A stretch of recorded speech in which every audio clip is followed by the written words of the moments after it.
제가 들어간 그 러시아 상트페테르부르크 지역의 이제 선교 초기의 상황은 그 러시아 사람들이 70년 동안 사실 공산주의라는 그 틀을 머리에 이고 어려움 없이 살았잖아요.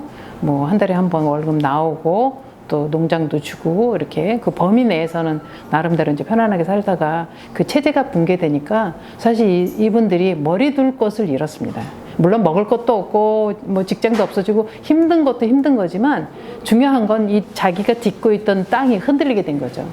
그때 들어간 게 저희들이에요. 저희들이고 하나님은 사랑이시다라는 그 표현을 그분들은 그 하나님의 사랑을 그동안 정부에서 해주던 그런 모든 것들을 책임져 주는 사람이 이제 선교사들이라고 생각을 한 거죠. 그게 또 그럴 수밖에 없는 게 저희 한국 선교는 사랑의 선교입니다. 이제는 좀 우리 한국 선교의 성질을 좀 규정할 필요가 있는데 저희 한국 민족의 참으로 귀한 특성이죠. 그러니까 공동체 사상이 있으면서 타인을 가족으로 수용하는 그런 능력이 있어요. 그래서 어려움을 보면 못 견디죠. 양말 떨어져서 너 왜 그 양말 떨어진 거 신고 다니냐. 그래서 월급 얼마 받니? 그거 얼마 받는데 그럼 그거 가지고 어떻게 사니? 그 교회로 와라. 그러니까 이런 그 사랑의 마음에서 이제 시작이 되기도 했고 그동안에 천년이라는 기독교의 역사가 있었기 때문에 하나님을 다시 되짚는 그런 마음으로 이제 사람들이 교회를 많이 나왔어요.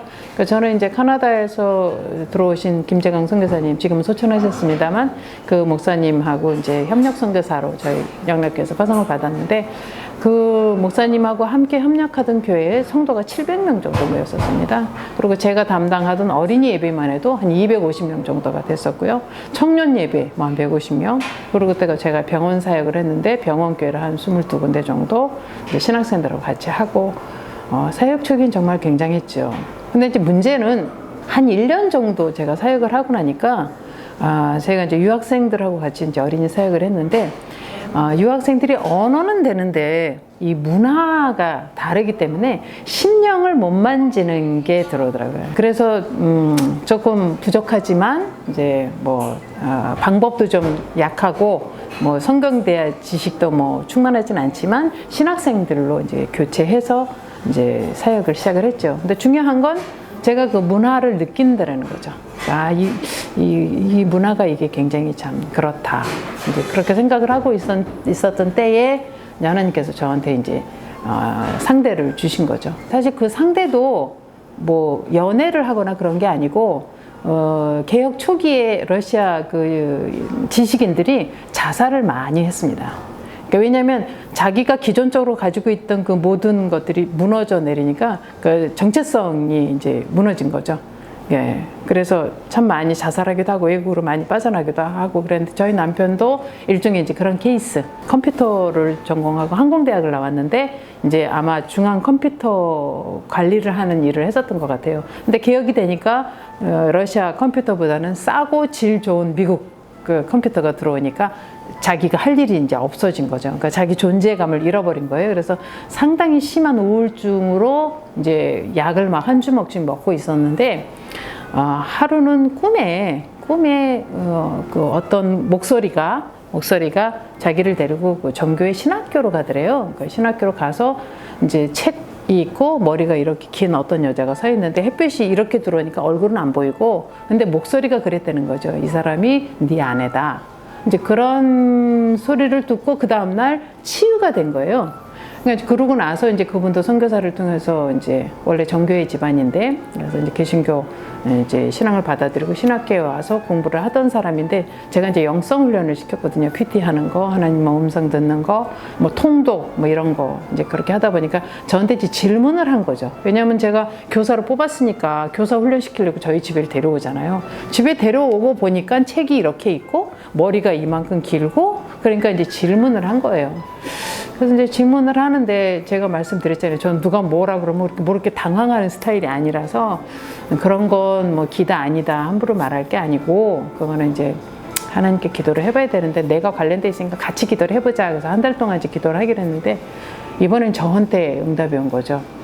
제가 이제 연합교회에 이제 파송을 받았기 때문에 청년들이 저를 위해서 기도를 많이 했어요. 결혼 기도를 했는데 하루는 전화가 왔더라고요. 한국에서. 언니 이거 무슨 일인지 모르겠어. 그래서 왜? 그랬더니 이상한 일이 생겼다고. 내가 언니 결혼 때문에 3일 금식하고 영락교회 청년부에서 한 달에 한 번씩 그 기도원에 올라가거든요. 기도원에 올라왔길래 하나님한테 있습니까 없습니까 좀 보여주시면 안 되겠습니까 그랬더니 이렇게 비전이 이렇게 눈앞에 보이는데 머리가 갈색이고 수염이 이렇게 나고 외국인이야 그러더라고요. 그래서 그래? 그러면 계속 기도해봐. 이제 그러고 이제 전화를 끊고. 근데 그 다음 주 며칠 있다가 또 어디에서 잡지가 와요. 그 김재강 선교사님이 워낙 관록이 있으신 이제 선교사님이라 손님들이 많이 다녀가시잖아요. 그럼 누가 제 명함도 가져가고 누가 잡지를 이렇게 보내더라고요. 근데 그 잡지 누가 보냈는지 몰라. 근데 그 잡지 이름이 국제결혼의 유익서. 너무 재밌죠. 그래서 이제 제가 그거를 이제 그 김재강 선교사님한테 말씀을 드렸더니 목사님께서 잘 됐다 조현 선교사 이놈의 러시아 앞으로 어떻게 될지도 모르는데 누가 하나 선교사 뼈를 묻어야 되는데 응? 조 선교사 뼈 묻어라. 그런데 선교사가 무슨 꿈이니 뭐 비전이니 이런 거 하면 안 된대. 안 되니까 내가 중매를 쓰겠다. 이렇게 해서 이제 결혼하게 된 거죠. 선교는 기본적인 원리는 성경의 원리는 저희 선교사들이 전하지만 그것을 삶으로 생활을 할 수 있도록 할 수 있는 분은 현지인이잖아요. 그래서 현지인 목회자가 해야 되기 때문에 저는 그 현지인들 그 목사님들을 지금 돕는 일에 기도하면서 노력하고 있다 이렇게 말씀드릴 수 있습니다. 예. 보람이 있었다라고 하는 것은 남편이 이제 소천하기는 했지만 또 아들이 있어서 지금 아들이 이제 거기서 이제 신대원을 다니고 있어서 대를 이어서 이제 교회를 세워갈 것이기 때문에 이제 보람도 있긴 한데 러시아 삐지르부르크 선교 사역 그렇게 뭐 내놓을 만큼 눈에 크게 드러나지는 않습니다. 다만 저희 사역이 러시아 전교회를 깨우는 일에 일조했다는 거죠. 저희가 이제 어린이 사역하니까 전교에서 이렇게 보고 어린이 사역하고 또 제가 병원 사역하던 것 병원 다 뺏어가지고 다 전교회 갖다 놓고 지금 들어가지도 못하게 하고 가서 허락을 받으십시오. 저한테 이러거든요. 전교회 가서 허락을 받으십시오. 허락 잘 안 해주죠. 뭐 교도소나 이런 그 전체 전교회가 모든 사역에 좀 더 이렇게 진지하게 사역을 하는 것으로 바뀌었습니다. 이것도 저는 굉장히 큰 저희 선교사들의 이제 보람이라고 생각을 하고 있습니다. 그래서 감사드리고 있고요. 그리고 이제 선교 비전은 저는 그 사도 바울 선생이 어디 가나 그런 그 사역을 할 수 있었던 건 유대인이 있었다라는 거잖아요. 그런 것처럼 러시아는 그 모든 심령이 하나님의 정서로 꽉 차 있습니다. 그러니까 문화나 언어나 은어나 뭐 이런 것들이 다 기독교적이에요. 그래서 나는 무신론자야 하는 사람도 성삼위 하나님에 관해서는 알고 있는 거죠. 다만 저희가 이제 하는 역할은 1000년 전에 성경이 없었잖아요. 사실 그분들에게 성경을 가르치기 위해서 거기는 성화를 통해서 교회 이제 이삭성당이라고 가면 그러니까 모든 교회가 다 이제 성화가 있는데 그 성화가 성경이에요. 그러니까 창세기부터 재림까지 쫙 그림으로 되어 있었기 때문에 그것을 보고 하나님을 알아가는 신도들이 약간 좀 추상적이 될 수도 있고 신비적인 영역이 있기는 한데 그래도 그 기본 바탕이 있기 때문에 더더군다나 그 지식인들이 성경을 증거로 딱 제시를 하면은 모두 다 오케이.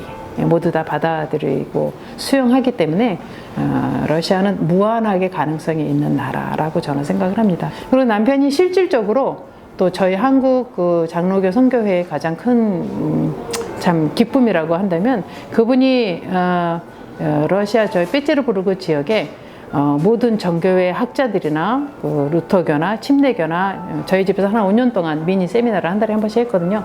그 과정을 통해서 이 정교회 정체성을 뿌리 깊이 심어놨어요. 처음에는 뭐 서로 이단이라고 막 그러더니 결국 말씀 중심으로 또 이분이 개인적으로 이제 개인적인 소양이 좀 깊었어요. 뭐 철학이라든지 심리학이라든지 문화라든지 이런 부분이 있는 데다가 신학에 딱 들어가니까 아주 자유해지더라고요. 그러니까 뭐 철학으로 들어갔다가도 복음으로 나오고 문화로 들어갔다가도 복음으로 나오고 시사를 통해서 들어갔다가도 복음으로 나오는 그런 이렇게 역할들을 해왔어요. 그래서 비전이라면 이제 앞으로 지금 저희 아들이 국립대학 철학과 졸업하고 지금 이제 거기 신대원을 다니고 있는데요. 그 아이가 이제 아빠 못지않게 그런 역량을 좀 잘 함유해서 이제 러시아 장로교에 세워가는데 유익이 되기를 기도하고 있고요.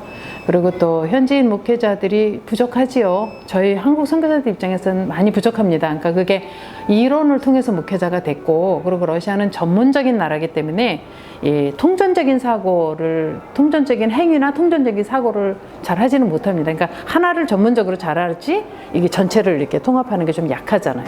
근데 사실 교회를 이끌어가는 데는 말씀만 잘해서 되는 게 아니라 다양한 여러 부분을 다 이렇게 품어야 되기 때문에 그런 것을 도와줄 수 있는 그 교육을 저희 한국에서 좀 했으면 좋겠다. 왜냐하면 제가 옛날에 일본 선교할 때 그 일본의 오야마 레이지 목사님이라고 제합리교회 재건하시고 한국인에게 사제운동 하셨던 그 교회 성도님들을 이제 일주일 정도 한국에 나와서 훈련을 하게 되면 그분들이 팍팍 바뀌었어요.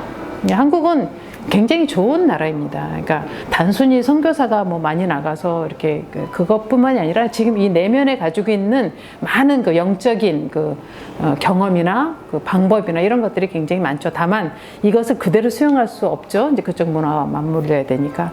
그래서 이제 그런 것도 기도하고 있어요. 우리 현지 목회자들을 이제 모시고 와서. 물론 가끔 보내봅니다. 어느 단체에 보내보면 효과가 별로 없더라고요. 이게 문화에 이제 부딪히는 거죠. 그래서 가능하면 제가 이제 한번 모시고 와서 거기에 맞게 필요한 것들을 좀 잘 흡수해서 훈련을 좀 자주 해주면 빨리 러시아가 장로교회의 그 뿌리를 내리는데 정착해 가는데 도움이 될 거라고 생각을 합니다.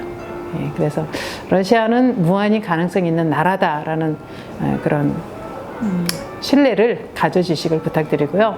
그리고 궁극적으로 저희가 마음을 먹어도 발걸음을 인도하시는 분은 하나님이시기 때문에 기도로 함께 해주시기를 부탁드리겠습니다.